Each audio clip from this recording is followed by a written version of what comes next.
take it away. All right. Fantastic.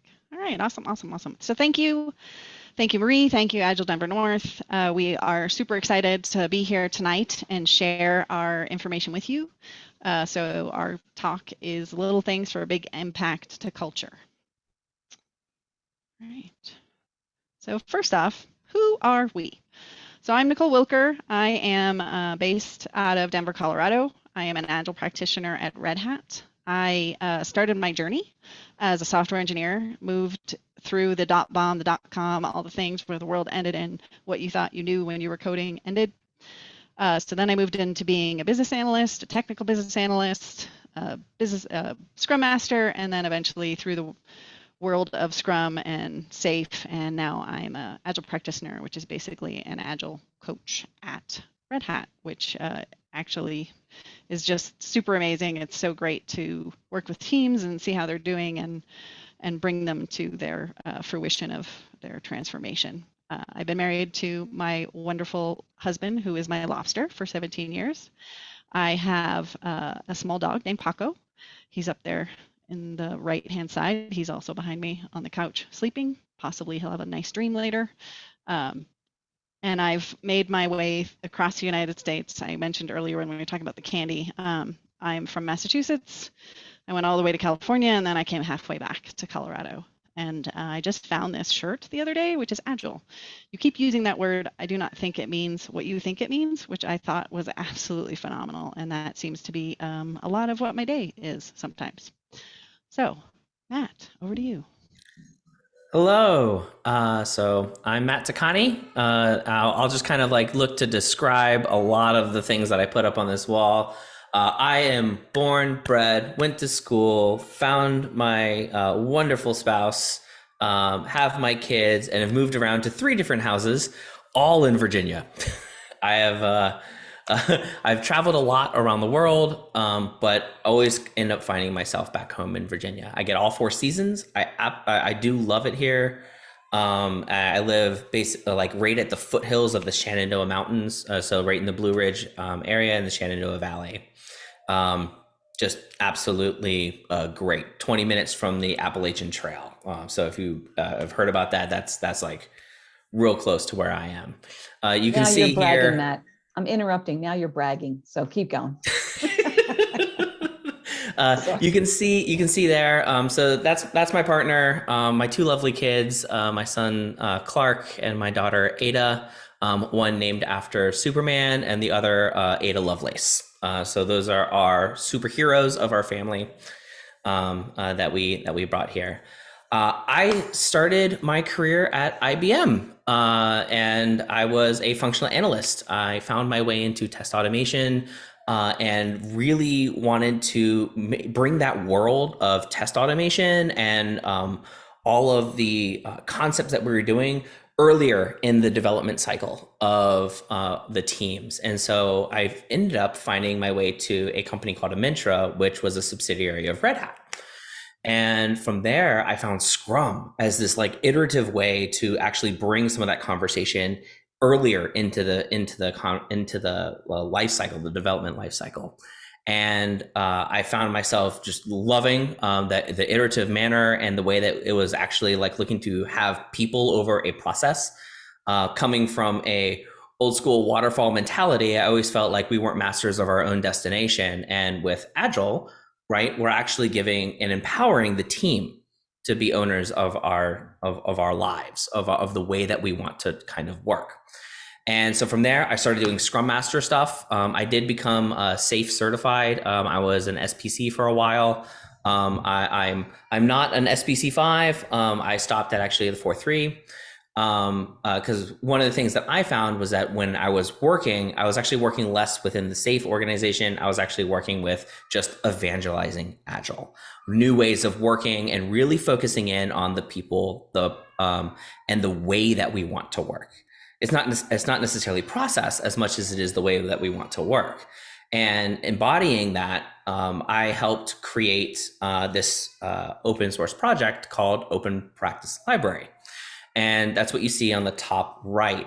So it basically leverages the basis of the Mobius loop which is the open decision, it's like an open decision type of framework that navigates between the loops of effective delivery. And we added a foundational area because at the foundation of every effective team is culture and collaboration, and looking to embody these key technical concepts.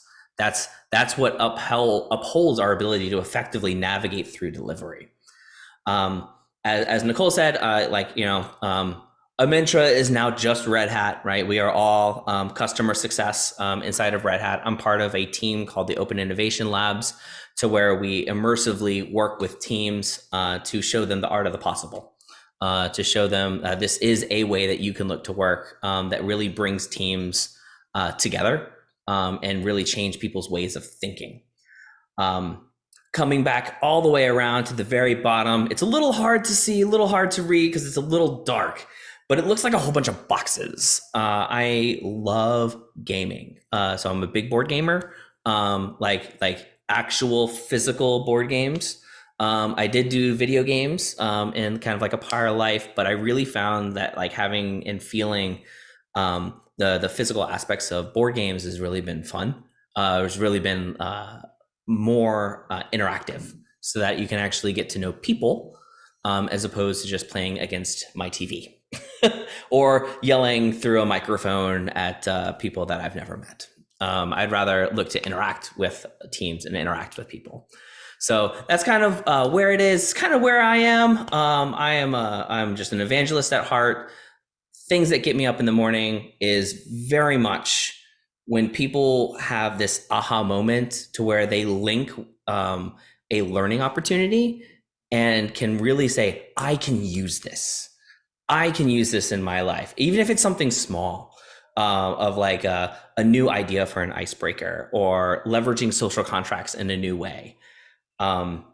I'm gonna sneak peek. This is a little rogue. I know this is not part of like our typical go, Nicole, but it's like it's in my brain right now. So I'm adjusting our agenda slightly, like an Agile agenda. When I was having my first kid, my Clark, we were having a big problem between trying to get everything done, preparing for his birth. And so I applied our Agile principles of looking to have these people over, like trying to get everything done and prioritization. And we actually ended up value slicing. So like some of the steps from Jeff Patton's user story mapping. And we value sliced what value it is and like the minimum valuable like readiness for Clark being born. And then the next one of like, being a little bit more prepared. And we translated all of those values into a Kanban. And every day we literally huddled right outside of our bedroom door and mapped out what our daily Scrum board, effectively, our Kanban board, was going to be. And that's how we actually mapped and got a lot more stuff done, because she could just move whatever she wanted and whatever priority that she needed there. And we would look to get that stuff done together. It was like a really external work application of a lot of what we believe in. So that's a really cool thing for that. But that's actually not what we want to talk to you fully about today. We want to really talk about these small things, these little things, these 5 small things that can actually have a big impact inside of culture. So I want to set the frame. I want to set the context a little bit for you all.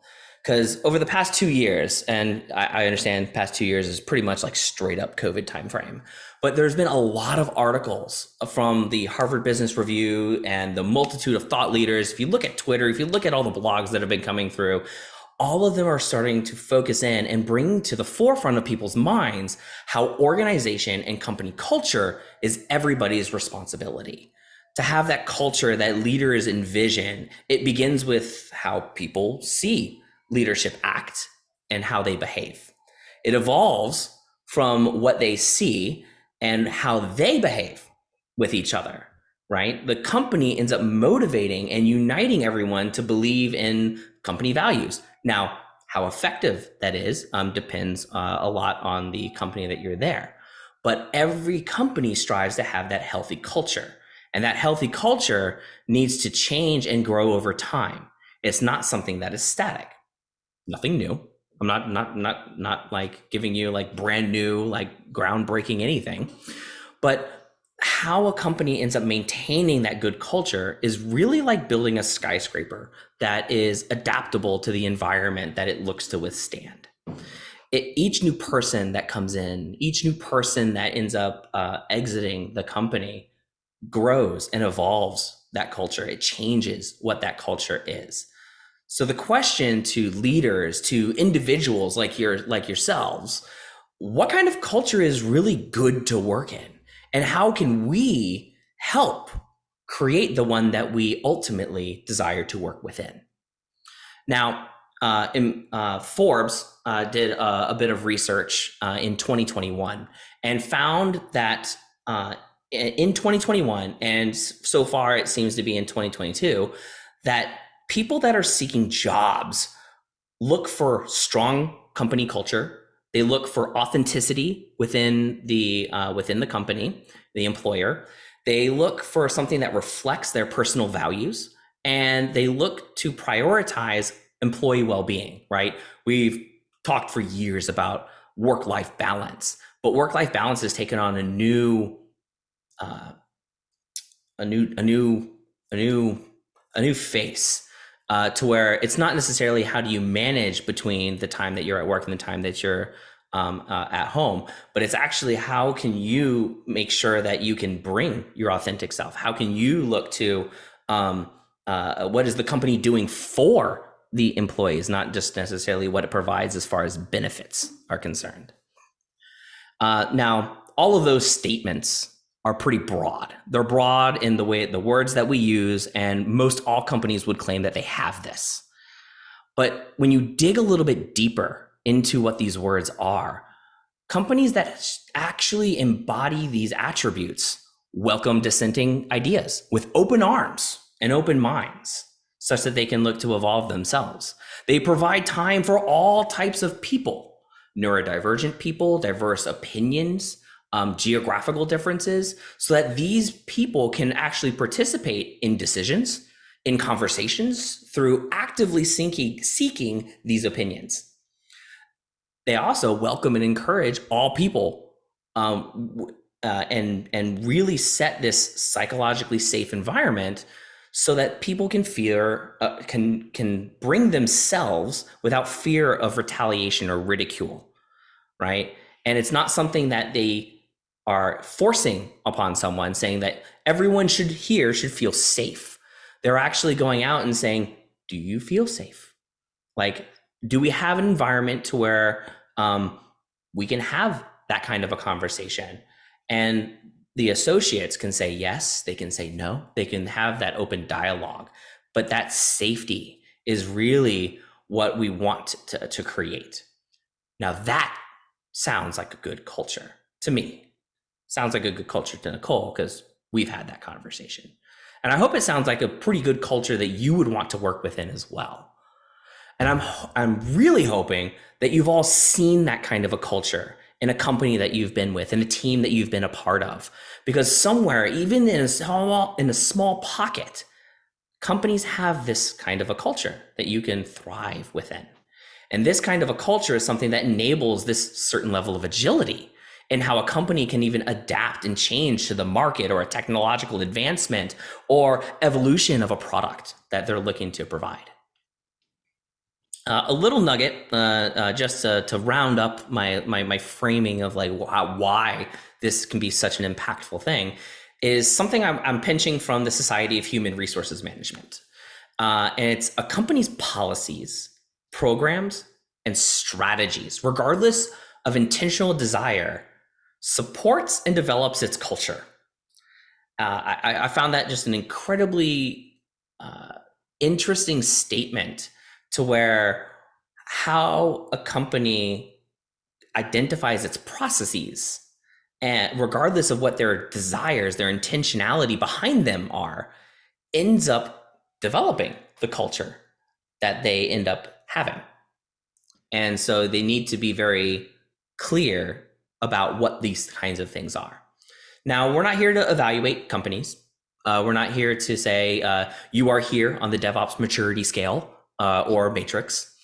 But what we do want to talk about is just 5 things that are very easy to implement. They are tactical, and that anybody can do.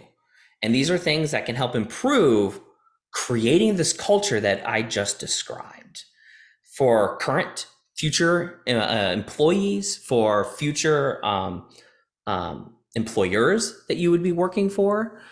And you don't need to do all of them. Like, it's not an all or nothing kind of conversation. Take away one of these things, try one of these things, and see what happens when you do so. Because if you can try one of these things, maybe we can see that marginal improvement. Maybe we can look to start creating that culture, because one small thing can cascade into many bigger things when it comes to culture change. So I've alluded to it. I'm going to pass it back to Nicole so she can actually walk through what these 5 things are, and then we'll dive right in. All right, drum roll. All right, so culture is a something to change that can sound big and scary, but we're here to tell you that these are all just small things that we did come together to think about. We did have a much longer list, so if you do these and you're super excited, we can show you our Miro board where we had to like duke it out over which ones we thought we should talk about. So again, each of these items should be meant to be a selectable thing. It should be small enough that it can make just a little bit of difference. It should be able to be seen as organic and moving through your company, through your team, through the people that you're working with to make it just a little bit better. And maybe people won't even know why it's just that much better. So the items we're going to talk about today are agendas, icebreakers, making room for others in the conversation, inclusivity and noticing gender bias, and then recognizing the team versus the whole. Again, this is not exhaustive. We had to stick to what we could talk about in an hour. As you can see, we like to talk a lot about these things and we're pretty passionate. Each of these things can organically grow. It can be with one team member, it can be with the whole team member, and somebody might just see the difference and be inclined to also grow with you to make that little change in their world so that it moves from there. But it needs to start with you.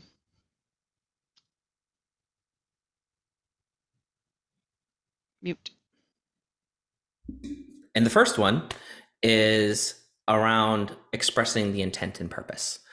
Because knowing the intent and purpose as you're going into any conversation or activity can help us answer 2 important questions. Why are we attending this call? Why are we attending this conversation? And what do we hope to get out of our time together? It doesn't have to be expressed in the form of outputs. It can be in the form of like outcomes, right? What is it that I should be feeling walking away from this conversation? And these kinds of purpose and intent expression, this intentional identification of these things can go for something as small as an icebreaker activity. And that's where I actually want to focus in, because it's applicable in a lot of cases, but I want to talk about its applicability to icebreakers. Because when you're running an icebreaker, sharing with participants the purpose of that icebreaker creates a scaffolding to set up the group's next activity, to set up where people's heads are really going to end up being at the end of that activity. Because icebreakers are not just something you should be doing just because you read it somewhere or because someone said, hey, this group doesn't really know each other. Just run an icebreaker. It's cool, right? That's fine. But which icebreaker do you choose? Why are you choosing that icebreaker? And what should people get out of that icebreaker that's going to help them in the subsequent conversations? Before any type of workshop that I try to run, I really look to try and create an icebreaker that gets folks into an appropriate headspace. So like for a retrospective, what kind of headspace do I want people to be in the retrospective? Because given the situation of the team, maybe it's important to promote creative thinking. Or maybe in this retrospective, I really need them to focus in on empathy and internal feelings that they might have towards one another. those kinds of situational awarenesses by the facilitator can help identify which icebreaker that you may choose, because it sets the tone for the next activity that you want to get into. And you're probably telling yourself like, wow, that seems like a whole lot of setup to run something as simple as a retrospective. I'm going to tell you, I didn't always do this. And there have been times to where we tried to have harder conversations around empathy and getting people to work through some tough conversations. And we weren't able to come to a resolution. Fast forward like maybe a couple of weeks when a very similar situation happened, we ran an icebreaker to where it was, let's see, which icebreaker was that one? It was, I want to say it's actually one that we will be using a little bit later, like a pie check-in. We'll explain what a pie check-in is a little bit later, but it's a really neat icebreaker that looks you to internally reflect where you are, because by sharing where you are, you can understand where other people are. And then you can have a little bit of a better conversation. But having and sharing that intentionality within the icebreaker allows all of these things to kind of happen. So I want to talk, you know what, I'm just going to dive right into the pie thing. I'm going to skip a little bit of my section that I had here.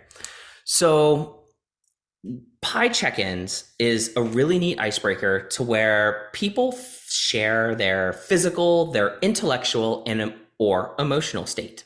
That's what pie, P-I-E, right? Physical, intellectual, and emotional.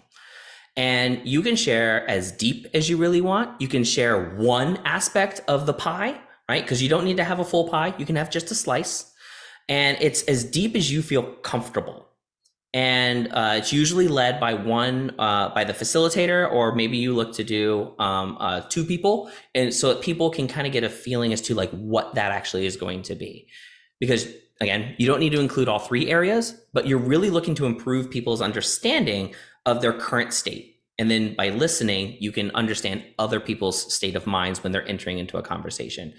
Particularly good with retrospectives, when you're actually trying to have vulnerable conversations, constructive conversations. So Nicole and I would actually like to run this, at least for like the 2 of us. I know there's a lot more people here and we can spend the next hour talking about pie check-ins for everybody, but we wanted to give you a bit of an example as to like what a pie check-in could really be, so that you also have a better understanding about like what it is. For me, physically, I am a little jittery feeling. Maybe it's because I actually had caffeine after 2 p.m. where I am, which I don't typically do. I had a particularly a bit of an insomniatic night last night, and so I had a little bit more caffeine to where I am. And so like my body is a little bit like kind of like jittery as far as like that is. But emotionally, I'm actually like in a decent space right now. I had a phenomenal conversation with a colleague of mine in Australia, to where she helped me work through some of these. I was having a bit of like a paralysis around priority. And she helped me sort through all of that stuff. And it actually improved my emotional state to where I was able to accomplish more throughout my day today.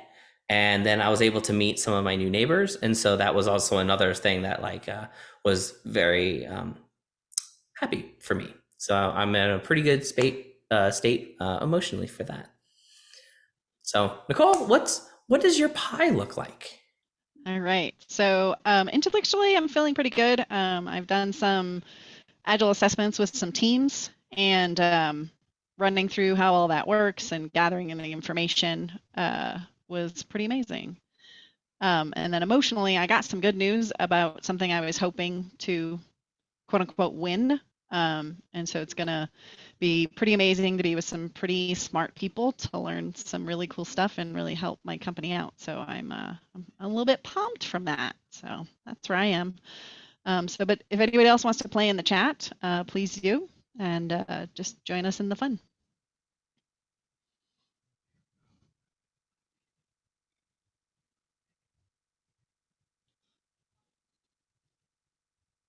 Are you still muted, Matt? So go ahead and put any slice of the pie that you feel comfortable sharing inside the chat. So look for the reason about why you're running an icebreaker. Look for the reason why you're actually having any of the conversations, and express that intent so that you can answer those two questions. You can answer why we are attending this call, not just like me as a facilitator, but like why is everyone else looking to attend that call? Why is everyone else looking to attend that meeting if they happen to be in a physical place?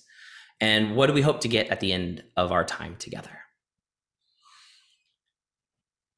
That small adjustment can lead to amazing results in those subsequent activities, exercises, conversations, because people are going to be aligned with where their headspace is. People are going to not bringing in whatever the prior conversation that they happen to be coming from, whether it's Zen from walking a dog, or it happens to be a little bit stressful because you had to stand in the Chipotle line when they ran out of guac. That's expressing intent. I feel that might have happened to you today, Matt. I didn't have Chipotle today. Okay. I think my lunch was leftover Papa John's pizza. Can't imagine why you're jittery. All right, so once you've gotten the room a little bit loosened up, let's talk about having an agenda. I know, super boring. You're like, really, Nicole, that's your topic. That's what we're going to talk about. But honestly, it gives your meeting a direction. If you are responsible for having this meeting, making it successful, and coming out with the output you're hoping to have, this small little item added to your invite can just do so many things. And it can help people understand why you've asked them to come.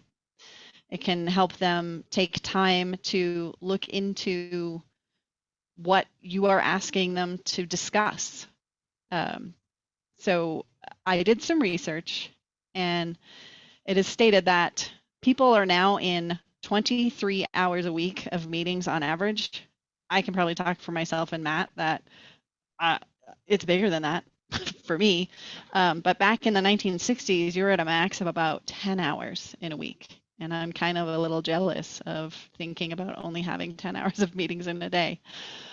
So having that agenda and helping people understand why you've asked them to come into this room, come into this virtual area, just can go a long way. It takes practice. I started early on, and I get a little itchy. Like if I just want to put a quick invite on the calendar without telling people why, even if it's a one-on-one with my coworker and we're just gonna talk about air, do a little Seinfeld episode, I still will put an agenda in there. So generally, I'll start with the name or the purpose of the meeting. Give it a good name so that when people see it on the calendar, they're not like, what?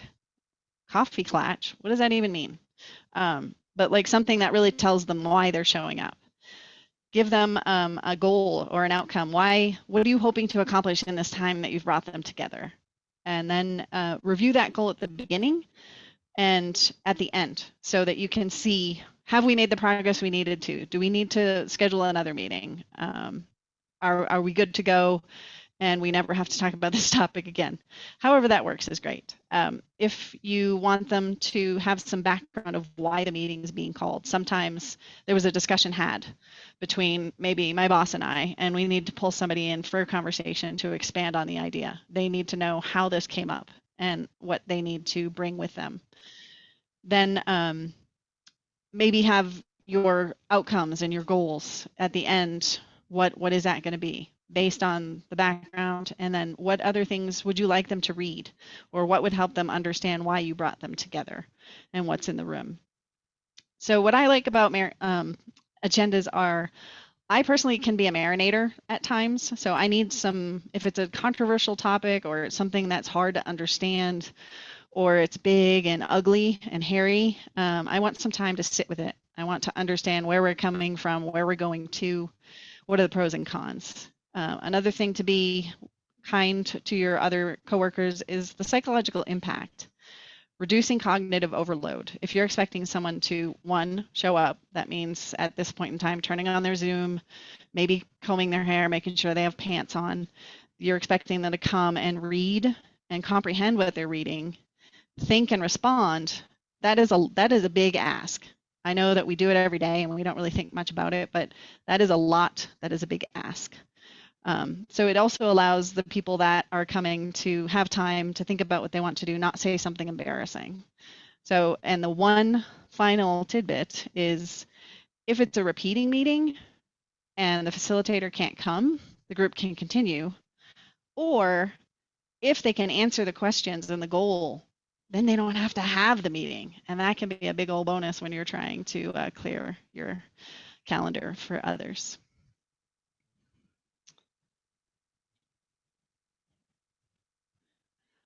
The next thing to think about is we've broken the ice. We've given them agenda that we know why they're there.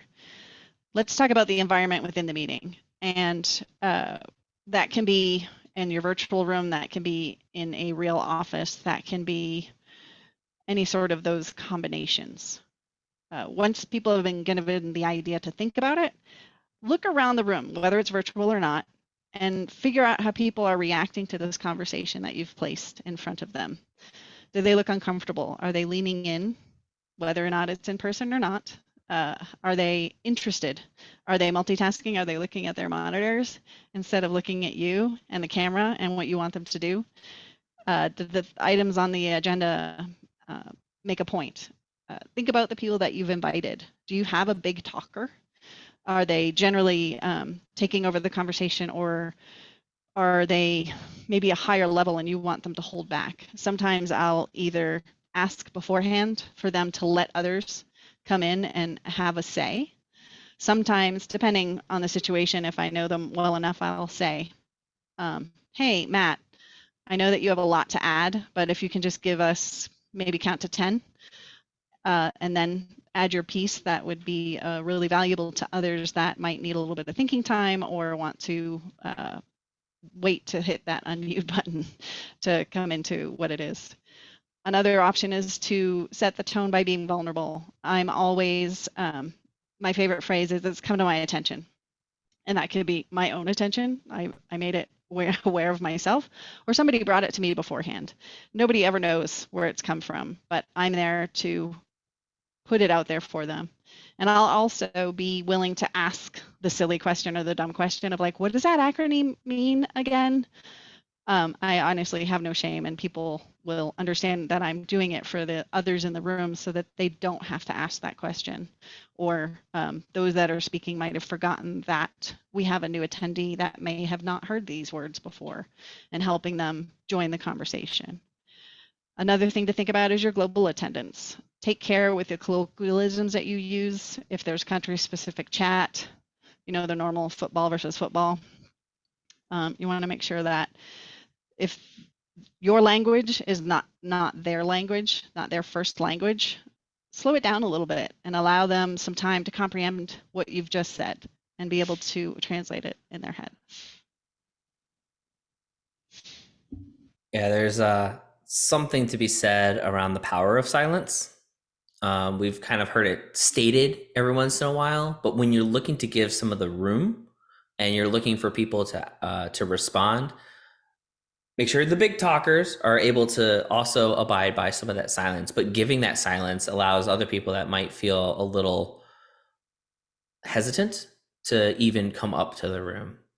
I've been consulting for over a decade. I mean, that's a small drops in the bucket for some, but it's nothing to really kind of like sneeze at. I've been at all sorts of companies across the world, mostly through the US and parts of Europe. But the many different teams and the many different personalities, Something that has always rung true when I'm in a meeting in person or in virtual is noticing some of the body languages, those that cross their arms, those that kind of like hunch over, or whenever you're trying to look at people, they're always not looking at you. They're looking at their fingers. They're looking at the wall on the side. It's not to say that they're not paying attention. It's not to say that they're not actually thinking and have something to contribute to everything, but they might not feel comfortable being able to do such. And I'm going to take the time right now to just recognize some of the unconscious bias and privilege that some have. So for myself, I'm a white male that's a bit more on the extroverted side, and I'm not afraid to jump inside of a conversation. It's where I happen to be. But understanding that privilege and stopping myself from jumping into every conversation I might have an opinion so that others might look to have their voice is something that I can change. It's something that I can look to do as a little thing to change the culture of the group that I happen to be in. Also taking a notice about when other people are looking to try and speak. Are they sitting up? Is their body language look like they're doing one of these to go off mute on their mic, or they're moving their mouse to go off mute inside of any side of meeting tool that you possibly have? Take notice of some of those things. As aware facilitators, that's something that we can look to try and do, because that can be something that can be looked at as the facilitator of the conversation. But now all of you are going to also know. So if you're participants in the conversation and you see that, you too can look to offer space. Now, my tactic has changed depending upon kind of the situation, but my like tried and true tactic when I see those signs as someone else is trying to get into the conversation is I'll click. One, I look to give them the space first, meaning that they can look to enter the conversation of their own speed and with their voice.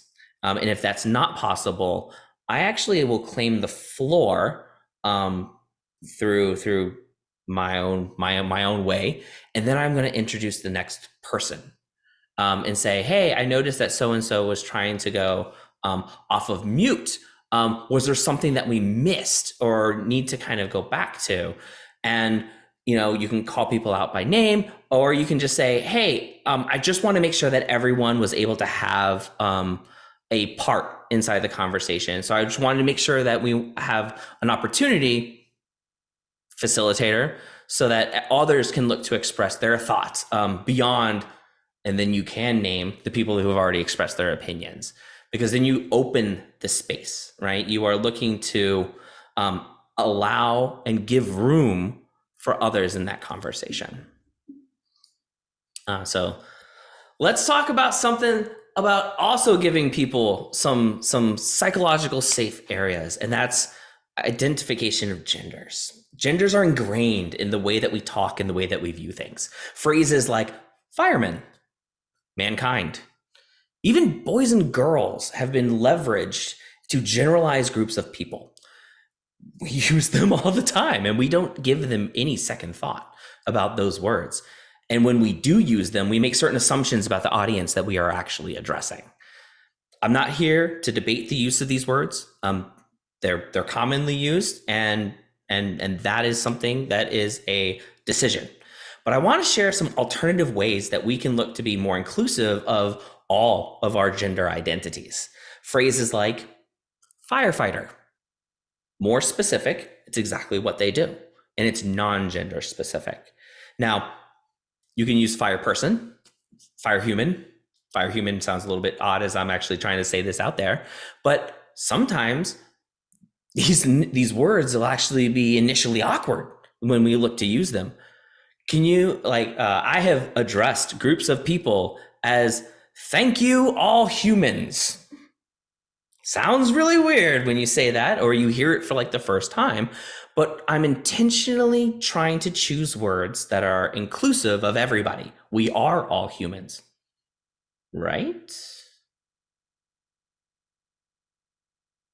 Well, we also can look to take a step if we use this inclusive words to be more psychologically safe. Because if I don't address a person the way that they want to be addressed, they're not going to feel as comfortable with me. And I want to try and also break these unconscious biases that I have with jobs, like who can do those jobs, with roles that people typically have, and that unconscious bias, or even the way that we think about each other. This rings particularly true for me because of my 5-year-old. Children are a reflection of the environment in which they look to grow up with, right? They use your words, they use your colloquialisms, they use these phrases they hear from you. And if you interact with small kids, right, they are a spitting image of all the vocabulary that you happen to use, good and bad. For my son, he uses "hey guys" for everything. He addresses groups of people regardless of their age, their gender identity, or the fact that you might be a cat. And he just says, "hey guys," or "you guys," or "these guys." And I've trained myself for years. I still slip up every once in a while, but I've trained myself not to say guys or girls. I try and say people and folks and y'all, because I want to be more inclusive, and I'm trying to intentionally have that piece in my vocabulary. So why doesn't he pick that up from me? Because I'm not using these words. I come to find out after like some listening of my own, my partner, my parents, his school teachers, his friends, all of them use that phrase. And he's picking it up not just from me, but from everyone else. And so while he's always learning from others, we also are always learning from others about the way that that people address each other. And while I have not given up on trying to teach him that there is intent in his words, I have to recognize he is 5, and he doesn't quite understand the logic, or that his words have as much meaning as they do. I will continue to do that, because with each generation, we are either going to support change, or we're going to support maintaining the status quo of this unconscious bias that we actually have. When it comes to being able to express other gender identities, the easiest thing to remember from all of this is not my examples that is there, but to just try and be more specific around the group that you are trying to address. Now, this might come in the form of not being able to have a single word to address everybody. Maybe you use multiple, or you have that you're looking to actually just more specifically identify what they do. Because in the end, that is not going to have an actual gender identity. I will also say that when we get into other languages, there is certain vocabulary that is inherently gender specific. But when you are going into like neurodiverse or DEI style communities, talk with people about those kinds of translations and see what words they use. Because while in English we can use humans, people, folks, as easy as I'm kind of saying them now, that might not translate into other languages as easily. So while you can't use those specific words, figure out what words they actually use. To Nicole's point of trying to not leverage colloquialisms, try and go and meet people where they are. So we can change common phrases by changing what we individually say, so that we are more inclusive, so that our words match our intent. We'll have to go back later, but there's some really good thoughts in the chat. And Panya with the yints, I think we have, you and I need to start adding that to our vocabulary so that it's all over Red Hat. I think that'd be fantastic. All right. Our final of our 5 is thinking about how you recognize the team versus the individual. So think about it as one team, one dream. So Agile is a team sport. Being on a team is a team sport. So if the team succeeds, then you yourself succeed. If you win the World Cup, you personally did not win the World Cup. Not that I ever could, but that person did not. But the whole team won that cup together. So how are you as a facilitator or a manager or team member showing up to that meeting? Are you taking the time to be inclusive? Are you making sure the whole group is involved in the topic and the discussion? You know, as we chatted about before, are you making this whole event an inclusive activity for all the teammates so everyone feels comfortable when we're talking about it? Take the time to point out when a person has a success. So a single person can have a singular success, be it a certification, possibly a new baby, but as a team, any deliverable that they've put out there that they've achieved, sprint goals, releases, things like that is a team activity. And it was the effort of the team that got them to that point. So make sure that you're saying that team did it. So the team commits, the team accomplishes, and the team wins. So players are there to think about the goal together. So when you think about praise or things that you would give to this team, how would you find something that the whole team finds valuable? Could it be maybe they get a hackathon day to work on something together? Or would it be an afternoon at an escape room? And that can be virtual, or if you happen to be in person, perhaps a happy hour, again, any manner of those, or a gift card to spend on whatever makes them feel good and appreciated. But the question you might be asking is, how the heck am I supposed to know what they like? Ask them. Have a discussion with each of the team members or as the team as a whole and say, how do you like to be appreciated? What makes you feel good? And if you think about different personality types, that is going to be different. Some people don't like to be in a group setting and be pointed out as having done something good. And it might seem weird, but that's how they want to be appreciated as the group and not pointed out. I told Matt a story before and he was horrified. I once was a Scrum Master and I had a product owner, and him and I were simpatico. We knew how the teams were doing and we knew how they were going to accomplish and what they were going to accomplish. And they were not going to make this fancy deadline that the owner and the marketing manager wanted to make. And so they said, okay, we'll give you, each of you, $500 if you can motivate the team to make the deadline. And we were like, what?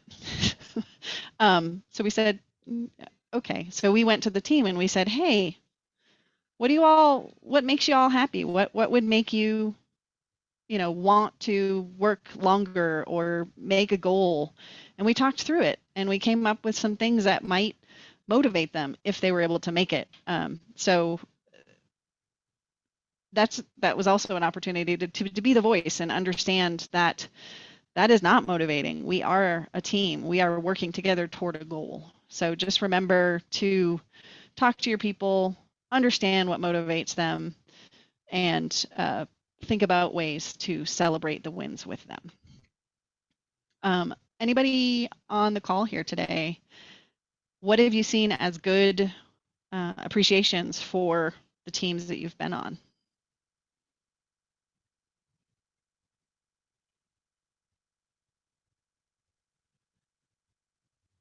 Nothing, Nicole. Nobody appreciates me ever.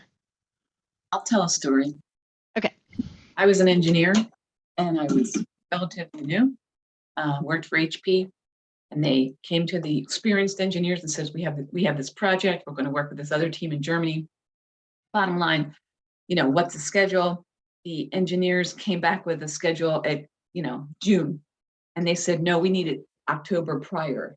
And the engineers said, we can't do that. So I'm looking to be a firmware engineer. I was all excited. And they said, do you want to be part of this team and get this done by Halloween? Yeah, that's no problem. I can do that, right? Well, the reality is they told us if we did that we were going to, so a couple of us committed. They said, we'll send you to the bridge. Well, our nickname was Rialto. They said, we'll send you to Venice to meet your team that's in Germany, and you'll meet on the bridge Rialto. Well, that was damn motivating, right? We released on October 31st. Believe me. And we went 10 days to Italy and we had a great time. So anyhow, that was my fun. Yep, that was motivating. They don't do that stuff anymore, Go to Italy. Wouldn't that be great? That'd be awesome. Couple I've things worked- in the. Yep, Yeah, go I ahead. was going to say, I've worked on a team where we had a really kind of crazy deadline and people were already putting in extra hours. Everybody's salaried, but what they actually decided to do is say, hey, look, we're going to actually give you overtime, basically, but we're going to cap it because we really don't want you to work too much. We wanted to be realistic. And so basically, everybody had the option. They didn't have to, but had the option if they wanted to do an extra 10 hours and get paid overtime on top of the salary. So it was almost kind of like, and it was right before the holidays. So it was actually helpful. So it's extra Christmas money for people. And we hit the deadline, but it was also nice because some people said, I just don't want to do it. And that was okay. And it was still a really good kind of team thing. Some people like myself, I was like, yeah, why not? I was doing it anyway. Might as well get paid for it. Self-serving, yes. But it's to your point. It is about how do you come together and you give the team options and figure out what's going to make sense. Awesome. Yeah. I'm reading what Laura wrote inside the chat as well. It was like, food is a good way too. I was on a team and we were trying to get a lot of work done. Now we ended up doing a lot of overage hours and and all of that jazz. But what they came to us was, hey, we are willing to get new monitors. New monitors was a good motivator for us. So we actually all got it was 32-inch monitors, and this is I don't even know if wide ultra wide monitors were a thing yet. But we definitely got just the wide ones. And it was great. I got a new monitor, so that you could dual screen in order just to kind of get stuff done. And they paid for lunches for 3 months. They just flat out just said, we're gonna look to do this because we want to keep you motivated. Awesome. Thanks for sharing, everybody. That was fantastic. All right, so let's run through them again one more time. So each of these things are individual items. You can take one away. I'm challenging each and every one of you to take one of these away with you tonight and just try it out. So we talked about icebreakers and expressing our intent and adjusting the time to give space and accomplish what you're going to do. And that works. You're going to need a little more time in the remote world to make sure that this happens, to give people some time to think or to marinate or to wonder about different kinds of things. Having the agenda, again, different ways you can do that is you can add it to your meeting invite itself. If you're in a conference room, you can display it. Worst case, you kill all the trees and hand out paper agendas, whichever works for you and the group that you're with. Making room for others in the conversation. So looking around, noticing, understanding who your big talkers are, and maybe having a pre-conversation with these people to ask them to give a little minute for everybody else. Inclusivity and the gender bias, thinking about your words as you're using them and how others might feel when they hear them. And then recognizing the team. So again, make sure it's equitable and fair. If it's remote, find a way that it works for everybody. I talked about the virtual escape room. One of my teams did it last year, and the managers weren't sure how it went. People seemed to be laughing and enjoying their time, but I mentioned we were doing the assessments. That was an ask of the fun category. Can we do another escape room? So that really made me chuckle and laugh, since they're pretty stoic and we've got a lot of international people. So understanding that Germans generally they're not super excited about things was hard for me to get to, but seeing that they truly wanted to do this again together as a team was awesome. So how do you feel about if you made any of these changes, and how do you tell that the culture is shifting? So a lot of people will say, how do you measure these? How do you know that this is working? And a lot of these are going to be subjective or observational. Are more people or different people joining into the conversations that are being had? Are you seeing people a little bit more prepared and have a little bit more to say about a topic when you give them an agenda? Are you noticing people a little more engaged? So we talked about icebreakers. One of my favorite stories is Adam Weisberg always says you should talk about food, because if you get people talking about food, they're happier. So let's make people happier in the meeting, and we can hear more voices. So each of these are going to be a little bit on you to take notice of before you make your change and then after. So I challenge you to take one of these away with you. I want you to be the change. I want you to be the seed, and I want you to make your place just that much better. Thank you.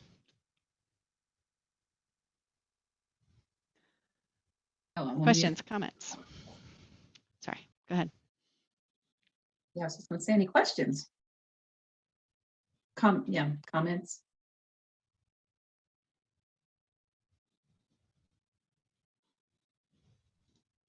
I actually have maybe a question. It's one thing, I think, when you're kind of doing these things with teams get it right, and they have they can kind of build this psychological safety. What are your thoughts about where maybe you kind of need to expand beyond that with senior leadership, because they could be part of the problem of that psychological safety, where people maybe don't feel like they actually have they could say no, or they don't feel that they can openly, have that conversation. It's one thing to have that little safe space for the team, but then you go outside of that bubble. Thoughts or techniques or approaches of dealing with senior leaders? I'll jump in. I know Matt has a lot of thoughts because we've spent some time chatting, but generally I'll have a conversation with that person. I heard a phrase once from a friend of everybody ends up as dirt. So even though they are a leader, they're not infallible. So having a conversation, letting them know that, some of the people might be a little unsure during these meetings, and they might need a little oomph from you, whatever that is. If you think that, there's leaders that might push their idea first, not realizing that they were hoping to say it as an opening to a conversation. So you might just want to bring it up to them that, yeah, this is great that you're going to bring this up, but understand that because of your stature and because of where you are in the company, people are going to think it's a directive versus an ask for a conversation. So things like that. Yeah, I want to actually I'm just saying yes and to what Nicole was saying, and some of the conversations I'm actually going to be dealing with this on Monday, to where a senior leader, to where having a conversation with some of the people that we're trying to implement social agreements or social contracts, right? But social agreements is a bit of a more palatable term, and so we want to implement this with salespeople. So strong opinions, lots of opinions, and the group that I'm going to be engaging with is a bit more in a hierarchical form, and the manager wants to be a part of all of this conversation. And I ended up having to have a one-on-one conversation with the more senior leader around how the presence is an impact. And while it's not because they're not approachable, it's not because of anything that they've really kind of done, it's because people aren't able to really contradict anything he says. And that in of itself creates a less psychologically safe area when it comes to trying to convey feelings. Feelings are very personal to people. And when looking to explain this, I was like, I want you to be a part of all of this. Like what's going to be done, what the outcomes are, and along for the journey. But when we're kind of creating these kinds of things, we want to create this psychological safe environment so that we can have the conversation, and I will keep you, and we will look to keep them abreast, informed around all aspects as to like what's happening. Like they are not going to not know what's going on. They're actually going to see what the results are, because in the end, the contract's for the team, not necessarily for the senior leader. And they were fine. They're going to be at the beginning. They're going to express the intent and the importance of the practice itself. And then they're going to skedaddle like Paul and Prue from the Great British Bake Off in the technical challenge. I like how you brought it back around to food. That was awesome. Well done. Yeah.